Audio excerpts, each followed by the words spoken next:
কাজের জায়গায় কোনো বন্ধু নেই, সব কলিগ। কোনো ভাই ব্রাদার নাই, কোনো বন্ধু নাই, কোনো বান্ধবী নাই, কাজের জায়গায় না, সব কলিগ।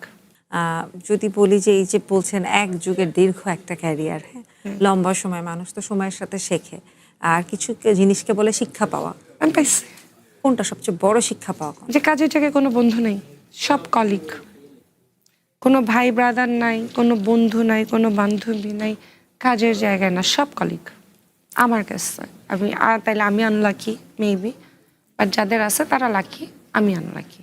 আমার কাছে মনে হয় কাজের জায়গাটা আসলে ট্রান্সপারেন্সি যেখানে না থাকে সেখানে বন্ধুত্ব থাকে না, এবং কলিগদের সাথে ট্রান্সপারেন্সির কিছু নাই। নাইস, খুবই ক্লিয়ার ছিল অ্যান্সারটা।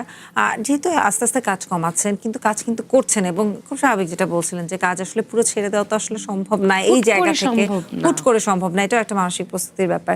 কিন্তু এখন যেটা হচ্ছে, ছোট পর্দায় তারকাদের আমরা প্রচুর বড় পর্দায় দেখছি, ওটিটিতে দেখছি, আমি বড় পর্দা থেকে ছোট পর্দায় এসেছি।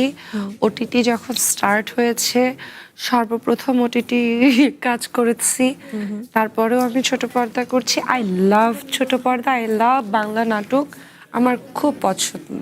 আপনাকে তো শাকিব খানের সাথেও আমরা মানে সবাই আসলে ছোট পর্দা থেকে বড় পর্দায় যায়, বিগ স্ক্রিনে যায়। আমি বিগ স্ক্রিন থেকে ছোট পর্দায় আসছি। এখন এমন তো আর রুলস নেই যে বিগ স্ক্রিন থেকে ছোট পর্দায় আসলে আবার বিগ স্ক্রিনে যাওয়া যাবে না। ওয়ান্স আপন আ টাইম আমাকেও বলা হয়েছে যে হ্যাঁ, মানুষ টাকা খরচ করে কেন সিনেমার নায়িকা, নাটকের নায়িকা সিনেমায় দেখতে আসবে?